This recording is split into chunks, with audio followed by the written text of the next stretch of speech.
This channel does not promote any violent, harmful, or illegal activities. All content provided by this channel is meant for an educational purpose only. বহু মৃত ও বাংলাদেশি অনুপ্রবেশকারীর নাম রাখার চেষ্টা মুখ্য সচিবের বিস্ফোরক অভিযোগ করছেন বিরোধী দলনেতা শুভেন্দু অধিকারী। আর তার দাবি এখনো পর্যন্ত 1,20,00,000 নাম ডিজিটাইজড হয়নি। যা ডিজিটাইজড হয়েছে তার মধ্যে 27.5 থেকে 28 লক্ষ নাম বাদ গেছে। বহু মৃত ও বহু বাংলাদেশি অনুপ্রবেশকারীর নাম রেখে দেওয়া হচ্ছে এবং নেতৃত্ব দিচ্ছেন মুখ্য সচিব মনোজ পান্ত। আপনারা অনুপ্রবেশকারীর নাম রাখার চেষ্টা করুন, আমরাও কাটিয়ে ছাড়ব, চ্যালেঞ্জ বিরোধী দলনেতার।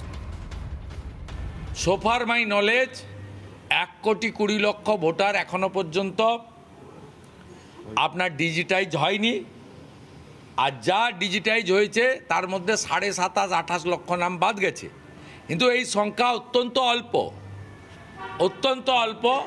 বহু মৃত বহু বাংলাদেশি অবৈধ অনুপ্রবেশকারী তাদের নাম রেখে দেওয়া হচ্ছে এবং নেতৃত্ব দিচ্ছেন tainted chief secretary corrupted Manoj Pant.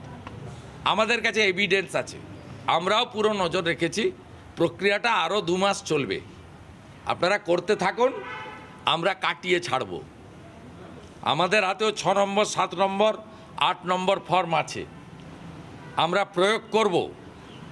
বিজেপিও খুব খারাপ একটা লড়াই, হয়তো আপনাদের চশমাতে আমরা নেই, তো আমরা আছি, মাঠে আছি।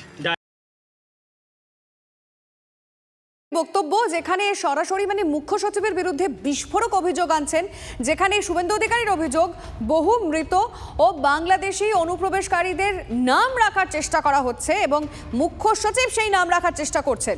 শুভেন্দু অধিকারী বলেছেন এখনো পর্যন্ত 1,20,00,000 নাম ডিজিটাইজড হয়নি। যা ডিজিটাইজ হয়েছে তার মধ্যে 27 থেকে 28 লক্ষ নাম বাদ গেছে। এসআইআর আবহে বাদুড়িয়ার চণ্ডীপুরে ভোটার রহস্য। বিএলওর দাবি পাওয়া যায়নি বেশ কয়েকজন ভোটারকে। সময় পেরিয়ে গেল, ফর্ম জমা দেননি অনেকেই। এলাকায় খোঁজ নেই বেশ কয়েকজন ভোটারের। ব্যাপক শোরগোল বাদুড়িয়ার চণ্ডীপুরে। গোটা 19 ফর্ম আমার এই মুহূর্তে হাতে আছে। আমি এখনো পাড়ায় বেরিয়েছি লাস্ট, যেমন আরো 2-3 জন সকালবেলা আবার এসে 3 জন আবার নিয়ে গেছে। ঠিক আছে, আচ্ছা, গোটা 19টা ফর্ম আমার হাতে এই মুহূর্তে আছে। আর কিছু ফর্ম বিলি করার পরে সেগুলো আমাকে ফেরত দেয়নি, সেগুলো এখনো খুঁজবো কেন তারা দিল না। ঠিক আছে, আচ্ছা, এবার এর ডেপথে ঢোকার ক্ষমতা সত্যি বলতে রাজনীতির সাথে যেহেতু যুক্ত না, তো এত ডেপথে বা এইটা ঘুরবে ওইটা বাবা কি বা না এটা আমি খুঁজবো না। আমি ওপরে আমার বলাও আছে। কারা জমা দেননি এনুমারেশন ফর্ম, কারা এখনো নেননি ফর্ম, তারা কোথায়? প্রশ্নের মুখে পড়ে স্পষ্ট উত্তর নেই সন্দেহভাজন এক ব্যক্তির মুখে। বলছি 2002 সালের লিস্টে আপনাদের নাম আছে? হ্যাঁ আছে, অনেকের আছে। আপনার আছে? আর 2002 সালের লিস্টে নাম আছে? আছে। হ্যাঁ, 2025 এর লিস্টে নাম আছে? আমরা যা বলুন। 2002 সালের লিস্টে নাম আছে?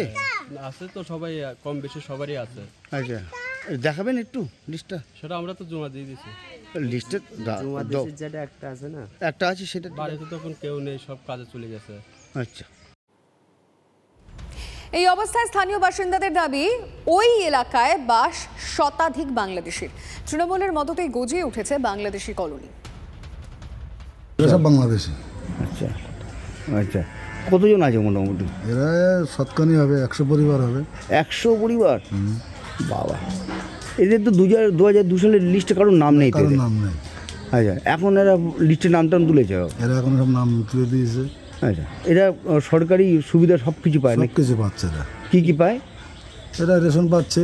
হ্যাঁ, এরা আপনার এই কি লক্ষ্মী ভান্ডার, কন্যাশ্রী, এইসব সমস্ত সুবিধা পাচ্ছে। এরা আবাস যোজনার ঘর পেয়েছে? আবাস যোজনার ঘর পেয়েছে। এখানকার যারা লিডার আছে তাদের জাদু বলে হচ্ছে এটা। এখানকার যারা আছে, ক্ষমতা আছে। বিজেপির দাবি ভোটে জিতেই অনুপ্রবেশকারী ঢোকাচ্ছে তৃণমূল। এরা এতদিন ধরে আমাদের ট্যাক্সের টাকায় দেওয়া সরকারি প্রকল্পগুলির সুবিধা ভোগ করত, আমাদের খাদ্য বাসস্থানে ভাগ বসিয়েছে। এদের বিরুদ্ধে আইনানুগ ব্যবস্থা নেওয়ার পাশাপাশি যে সকল তৃণমূল নেতা ভোট ব্যাংকের কথা মাথায় রেখে এদেরকে এখানে থাকতে সুযোগ করে দিয়েছে, তাদেরকে গ্রেপ্তার করে সাজা দেওয়া উচিত বলে আমাদের মনে হয়। পাল্টা বিএসএফ দেখিয়ে কেন্দ্রের দিকে বল ঠেলছে শাসক দল। আজকের দিনে যাদেরকে অবৈধ অনুপ্রবেশকারী হিসেবে চিহ্নিত করা হচ্ছে, এরা যখন ভারতীয় সীমা লঙ্ঘন করে ভারতবর্ষে প্রথম পা রেখেছিল, সেই গাফিলতিও ছিল কিন্তু কেন্দ্রীয় সরকারের তত্ত্বাবধানে থাকা স্বরাষ্ট্র মন্ত্রকের অধীনে থাকা বর্ডার সিকিউরিটি ফোর্সের।